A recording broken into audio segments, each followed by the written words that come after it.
Cześć, nazywam się Piotrek Szwedowski, na rowerze górskim jeżdżę od 1991 roku. W sumie przez ostatnie 30 parę lat nie robiłem za dużo innych rzeczy, oprócz jeżdżenia na rowerze górskim.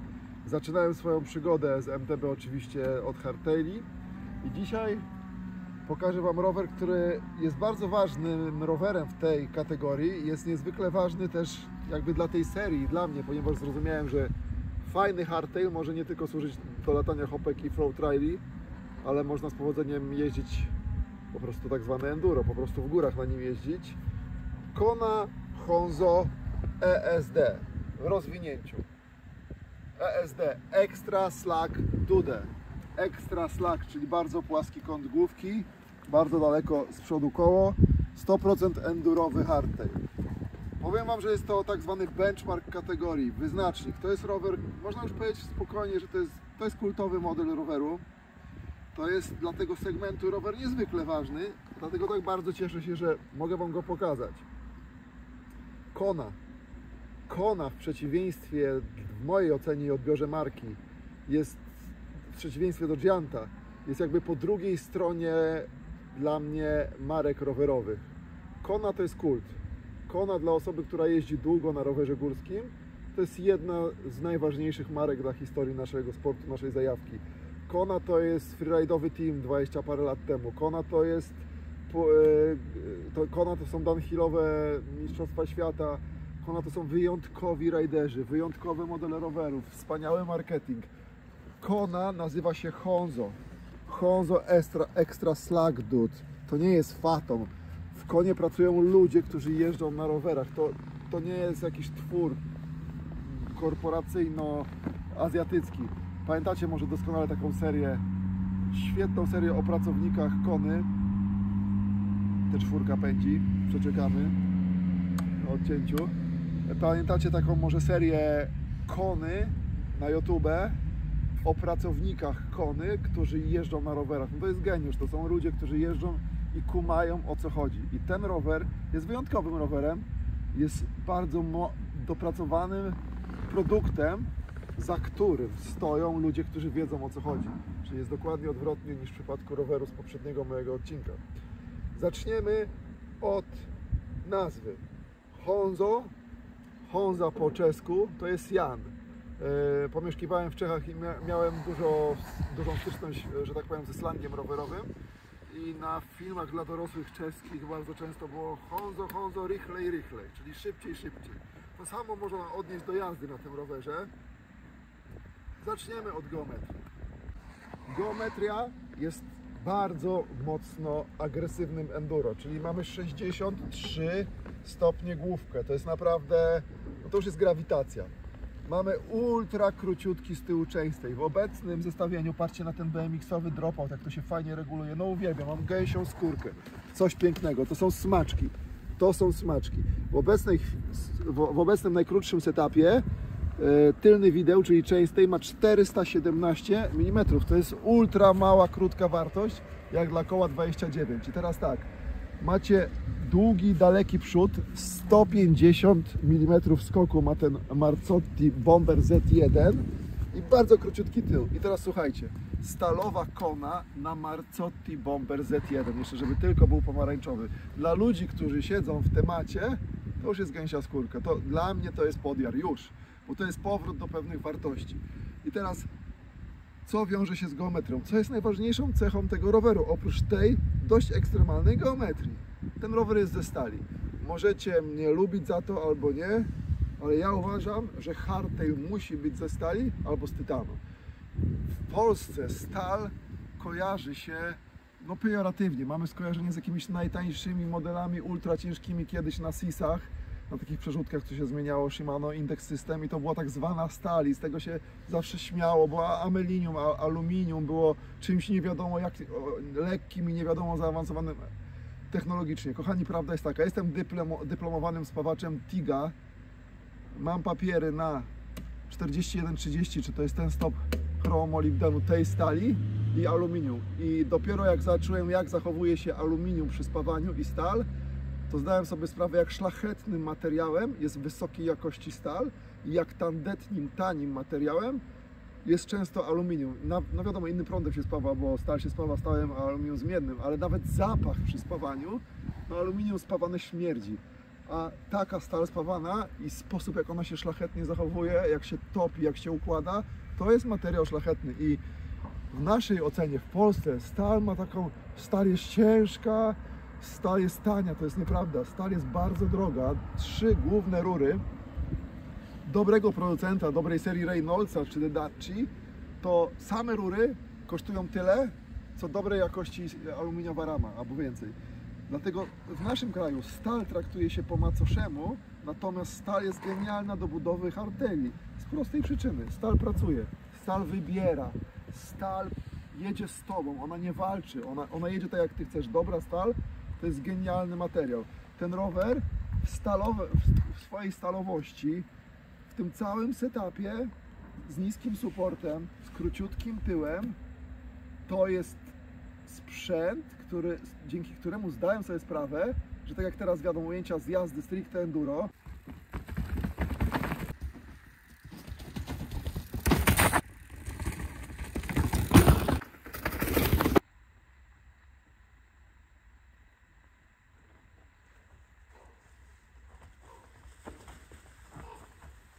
nadaje się do ścianek, do łomotu. Trzeba pamiętać, że hardtail nigdy nie będzie jeździć tak jak full, natomiast co daje hardtail? Przede wszystkim prostota.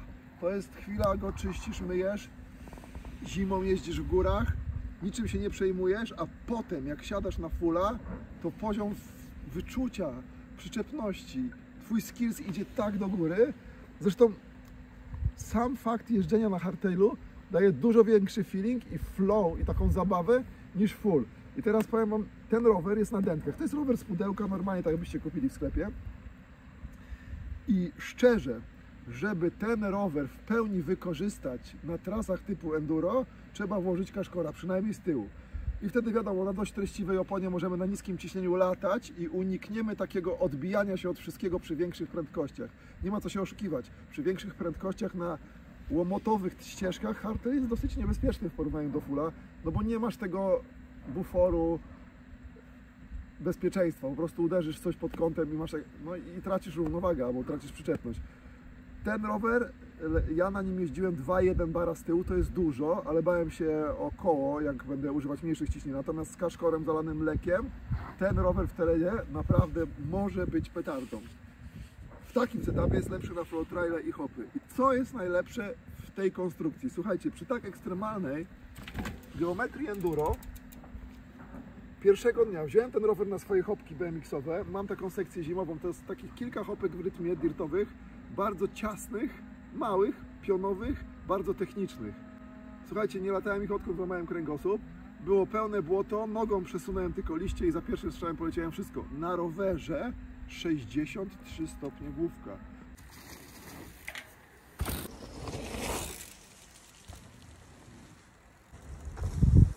To jest nie do wiary. I tego samego dnia pojechałem na Radunie i od strzała wszystkie ścianki na mega feelingu. To samo duże hopy, jakieś takie 10-12 metrów stoliki.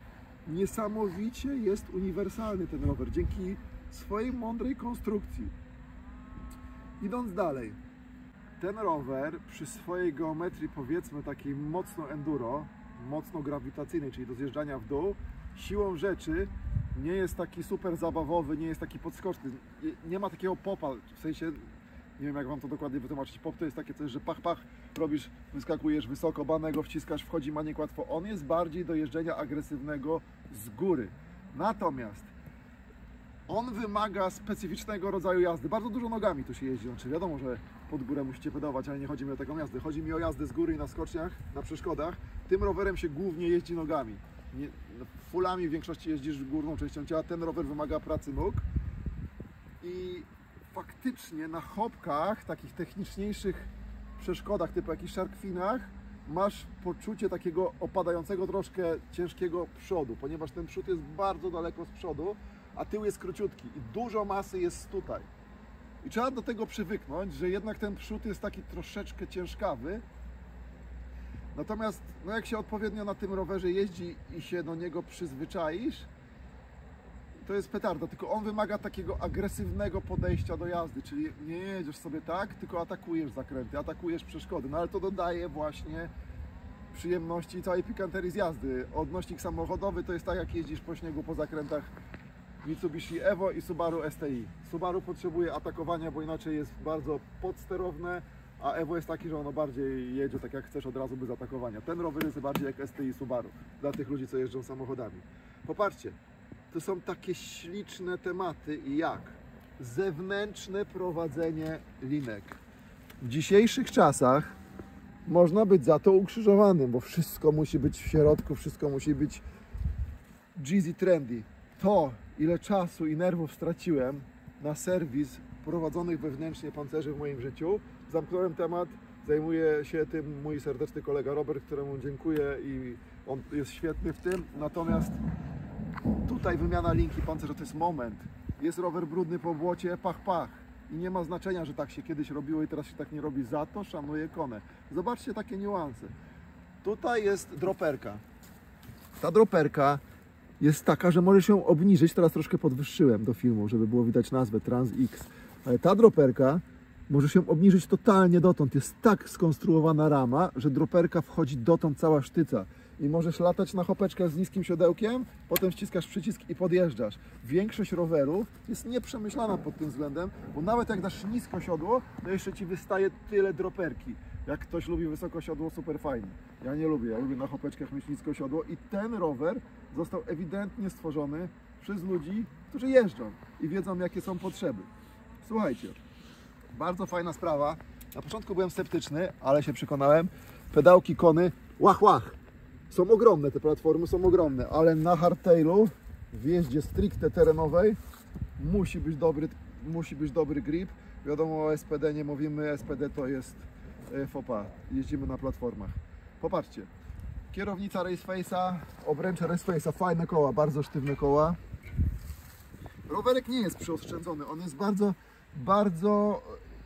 bardzo mądrze złożony, w sensie to, co ma być dobre, jest dobre. No Marzotti, czyli Fox, bardzo sztywny jest ten amortyzator. No tak działa jak amortyzator tej klasy, ale jest bardzo sztywny i w zestawieniu z dosyć elastyczną, jak złe słowo, ale z dosyć pracującą stalową ramą, sztywne koła, sztywny zawias, sztywne ośki, no petarda, petarda. Dosyć duży rozstaw osi, 1216, nawet przy tak krótkim tyle.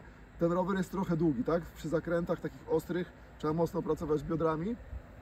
Hamulce Deorki, bardzo lubię Shimano. Co tam ludzie niektórzy mówią, nie rozumiem czemu na hamulce Shimano, ja jestem bardzo zadowolony. Oponki, zajebiste są tu oponki. Assegai, Minion DH, dwójeczka. Także mówię, jakby wrzucić tu wkładeczkę Kaszkora, to jest opcja idealna. Dodatki plastikowe, no ale nie mogłem ściągnąć, bo to rower z pudełka, wiadomo, to jest rower do kupienia. Kona jest teraz dość, nie wiem czy trudnym, ale dość złożonym momencie swojego istnienia. 2-3 lata temu korporacja, jakiś tam holding wykupił Kony od oryginalnych właścicieli, założycieli. Wiadomo, to był czas COVID-u, gdzie wszystkie korposzczury wskakiwały w rowery, bo to się tak sprzedawało. Teraz sytuacja na rynku jest zgoła odmienna. Rowerówka upada i jest ciężko i to spowodowało, że owa korporacja odsprzedała Konę swoim oryginalnym właścicielom, założycielom. Jest to wspaniała informacja, no miejmy nadzieję, że to pójdzie w dobrym kierunku, ale Kona, jak dla mnie, jest marką, która ma wspaniałe wartości. Już Wam mówię, o co mi chodzi. Odnoszę wrażenie, że nasz konsument w naszym kraju pięknym, no wiadomo, no, nie jesteśmy zamożnym społeczeństwem, kieruje się pierwszą zasadą cena czyni cuda, tak? Natomiast przy wyborze marek mam wrażenie, że kupując droższe rzeczy, wchodząc w droższe marki, nie chodzi o to, że identyfikujemy się jako klienci, nabywcy z wartościami, które stoją za markami, w ogóle nawet się nad tym nie zastanawiamy w naszym kraju, tylko chodzi bardziej o przynależenie, nie wiem, masz wielki napis Balenciaga, a to już jesteś gość. A Kona jest taką klasycznym przykładem marki, która od zawsze jest wierna pewnym wartościom. To jest w ogóle coś pięknego i ten gen tego właśnie jest w 100% w tym rowerze. Można powiedzieć, że na przykład ten rower jest wyceniony na około 12 000 złotych. Można powiedzieć, hardtail dużo, ale na to popatrzeć trzeba z drugiej strony. Oczywiście można też kupić frameseta, link będzie w filmie na dole. Ale ja patrzę na to w zupełnie inny sposób. to nie jest cena za produkt, tylko to jest cena za to poczucie, za to fajne samopoczucie, które ten produkt tworzy, jak na nim jeździsz i jak na niego patrzysz. Powiem Wam, jeżdżę już na tym rowerze 3 tygodnie, za każdym razem jak go biorę w ten sposób, wrzucam do samochodu i siadam na niego i idę jeździć i za każdym razem jak go odstawiam po jeździe, czuję taką fajne uczucie, jestem taki zadowolony, to było fajne, zajebisty ziomek do jazdy, Honzo daje radę i myślę, że za to się płaci i to jest to, co stoi za markami, czyli są takie marki na przykład bardziej masowe dla Kowalskiego, tak jak Merida czy Giant, i są marki, które na pewno nie są dla masowego odbiorcy i na pewno nie są dla klasycznego Kowalskiego, czyli to jest na przykład Kona, tak? Bo Kona to jest coś, to są pewne wartości. I cieszę się, że ten prosty rower świetnie koreluje z tymi wartościami i osoba, która jest mocniej wkręcona w jeżdżenie, tak jak ja, albo kocha historię tego sportu, w 100% rozumie to, o czym mówię. Zobaczcie jedną rzecz. Metal Head Bagger, czyli powiedziałem tak po polsku, po angielsku. Gdzie w dzisiejszych czasach na hardtailach macie metalowe ozdoby na główce ramy? No, wszyscy na takich rzeczach oszczędzają. A tu jest Kiera Raceface, tak? Mostek Raceface. Wiadomo, że Raceface to jest część Istona, a Iston to jest część Marzotti, a Marzotti to jest część Foxa i się zamyka pewien temat, wiadomo, firm i tego, kto ma jakie firmy. Bardzo fajne siodło WTB. Korby Raceface'a. Piasty SLX-a. Powiem Wam szczerze, że Wojtek z Kony Polska, bo teraz w Polsce jest nowy dystrybutor Kony, powiedział mi, że mogę ten rower mieć jeszcze długo i naprawdę się cieszę, bo uwielbiam jeździć na tym rowerze. Biorę go na pump tracki, biorę go na duże hopy, biorę go na małe hopy, biorę go na Radunie. To jest taki ziomek, to jest Kona Honzo Extra Slack Dude. To jest zajebiste. To nie jest narciarski kup 117 EBC 2021 łamane przez coś. To jest Extra Slack Dude. I jak ktoś tego nie kuma, to w ogóle niech nie myśli o kupowaniu tego roweru. Kochani, ostatnio po Waszych uwagach, prośbach, zaleceniach, fajne jest to, że piszecie, jakie byście chcieli zobaczyć też rowery, co Wam się podoba. Fajnie, że to jest ta seria się robi taka interaktywna. Jestem w szoku, że tyle ludzi odzywa się, wysyła mi zdjęcia swoich rowerów. To jest zajebiste, naprawdę fajna społeczność się tworzy. Także kochani, wprowadziłem specjalnie dla Was w skali od 0 do 5 tabelę. Musi być tabela, inaczej nie ma zrobionego projektu. Tabela, która ma 5 wartości. Współczynnik zajebistości, współczynnik zabawy playfulness, współczynnik podjeżdżania, współczynnik Janusza i współczynnik ekonomiczny. I teraz powiem Wam, że ten rower w mojej ocenie plasuje się tak. Współczynnik zajebistości od 0 do 5 to jest 5. Wiadomo, że jeżeli sobie złożymy rower na zamówienie, rama jakaś customowa, wrzucimy sobie intendy, hołpy, ok, wszystko fajnie, zajebistość będzie jeszcze większa, tylko rozmawiamy cały czas o kompletnych rowerach z pudełka, ze sklepu, które kupujesz. Więc w tej kategorii tu mamy współczynnik zajebistości 5. Zresztą, you know what I'm talking about, no, wystarczy tylko zerknąć. Tyle w temacie. Współczynnik zabawy playfulness i tutaj mam 2 czynniki, rozbijam to na ten pop i latanie hopek, band, pompowanie oraz latanie w górach. I ten rower jest agresywny, dobry do agresywnego enduro, to jest 5, natomiast na hopeczkach, rolkach to jest 4, więc daje 4,5 łączną ocenę. To jest bardzo wysoka ocena. Lecimy dalej. Współczynnik podjeżdżania, to jest ciekawe, ten rower jest dosyć ciężki i nie jest zbudowany i stworzony, zaprojektowany z myślą o podjazdach, absolutnie. To jest hedonizm, natomiast stal zajebiście podjeżdża, wiem, że jest ciężka, ale ona fajnie, masz dużo większą przyczepność tylnego koła na krótkim widelcu z tyłu i na ramie stalowej, która pracuje. I paradoksalnie ten rower dobrze podjeżdża, więc daję mu 4. Współczynnik Janusza. Wiadomo, o czym mowa, poprzedni rower miał bardzo duży w teście. Fato miał bardzo duży współczynnik Janusza, a teraz mamy tutaj 0. Współczynnik Janusza jest 0. I współczynnik ekonomiczny, to jest dobry temat. Frameset, wiadomo, kosztuje chyba Frameset kosztuje około 3,5 tysiąca złotych, nie wiem dokładnie, bo to się cały czas zmienia ze względu na kursy walut, natomiast w linku będziecie mieć, w podpisie filmu będzie link do aktualnej ceny i framesetu, i ram, i roweru. I teraz tak, można mówić, że tam 12 tysięcy taki rower to jest dużo, bo to jest hardtail, natomiast wartości dodane, czyli to, o czym Wam mówiłem, ta radość, to wszystko, co ma za sobą Kona, ja myślę, że ten rower jest na pewno wart tych pieniędzy i tutaj daję 4. Czyli mamy tak, współczynnik zajebistości 5, Współczynnik zabawy Playfulness to jest 4,5, czyli mamy 9,5, podjeżdżania 4 to jest 13,5, Janusza 0, współczynnik ekonomiczny 4 i już się pogubiłem. 17,5, 17,5 jakoś tak. W każdym bądź razie w opisie wideo macie całe wszystkie współczynniki porównując do innych rowerów. Nie jestem dobry z matematyki, ale do 10 policzę. Kochani, przedstawienie Wam tego roweru jest dla mnie przyjemnością. Ten rower w całej tej serii jest punktem zwrotnym, który dał mi dużo do myślenia, że hardtail naprawdę się do wszystkiego nadaje. Oczywiście ze zdrowym rozsądkiem. Z wielką przyjemnością jeżdżę na tym rowerze. Piszcie, co Wam pokazać w następnym odcinku. Bardzo Wam dziękuję. Trzymajcie się. Idę pokazać do domu i jadę na chopeczki. Na razie. I właśnie o to chodzi w tym tak zwanym całym hardtailu. Zobaczcie, dzisiaj jakaś połowa grudnia jest. Pogoda jest taka, że naprawdę się z domu nie chce wychodzić. A człowiek na jakichś małych rzeczach z kolegą sobie sesyjkę robi w błocie, w syfie, ale zajebiście, mam dobry dzień. I o to w tym wszystkim chodzi. Hardtail.